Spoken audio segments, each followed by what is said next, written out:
Hi, it's Chris at Circles Farm, and today we're going to look at how to write a CV. Now, a CV is a document that lets people such as future employees or colleges know a little bit about you, your achievements so far, and what you hope to achieve in the future. It should help you get a job or get an apprenticeship or a place on a college course. So we're going to have a look at what's involved in writing a CV. So here we are. The best program to use is something like Microsoft Word, because therefore you can produce a universal document that can be opened by anyone's computer. I've used the long term for CV, or curriculum vitae, which comes from the Latin, and it basically means course of your life.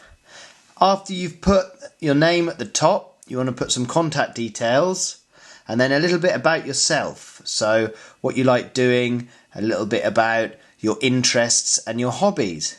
Then comes a section about your education. Here you can put what schools you've been to, what courses you've done, and any qualifications you've got so far. If you haven't got any qualifications so far, you can put down your predicted grades or your predicted results also. Then comes a section about your work experience. Here you can put down any jobs you've had, whether they were paying jobs or work experience. Then at the bottom of your curriculum vitae, you're going to put some references down.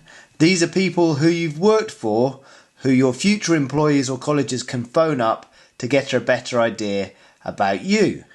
But this is a rough idea of a curriculum vitae, or CV. Now, I hope that was useful and that the CVs you write help you achieve all your goals and dreams.